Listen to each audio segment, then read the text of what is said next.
এদিকে যখন উৎসব মরশুম, অন্যদিকে এবার পাক রেঞ্জারদের রীতিমতো অশান্তির একটা চেষ্টা তারা করছে।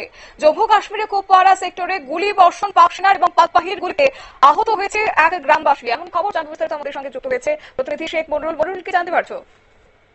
দেখো, জম্মু কাশ্মীরের কুপওয়ারা নওগ্রাম সেক্টরে পাকিস্তানি রেঞ্জাররা ভারতীয় বাহিনীদের লক্ষ্য করে গুলি ছোড়ে।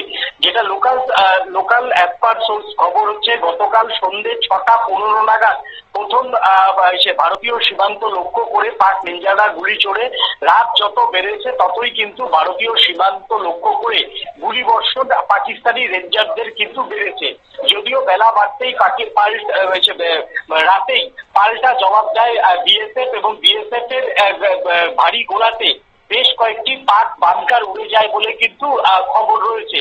অন্যদিকে কুপওয়ারাতে তোমার হচ্ছে একজন স্থানীয় মানুষ সেখানে আহত হয়েছেন। তাকে জরুরি ভিত্তিতে আজ সকালে হাসপাতালে ভর্তি করা হয়েছে। ভারতীয় সেনার পক্ষ থেকে জানানো হয়েছে যে উৎসব মরশুমে যদি এইভাবে পাক রেঞ্জাররা যদি ভারতীয় সীমানাকে লক্ষ্য করে গুলি ছোড়ে, তাহলে পাল্টা প্রত্যুত্তর দিতে ভারত প্রস্তুত, এবং গতকাল রাতেই সেটা দেওয়া হয়েছে বলে জানিয়েছে। তবে সকালবেলা থেকে কোনো নতুন করে গোলাগুলির খবর এখনো পর্যন্ত পাওয়া যায়নি। ধন্যবাদ।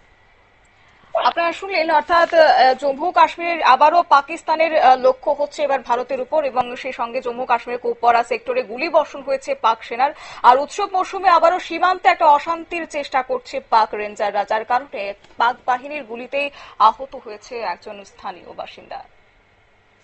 নিয়ে নিচ্ছি ছোট্ট একটি বিজ্ঞাপন বিরতির সঙ্গে থাকুন।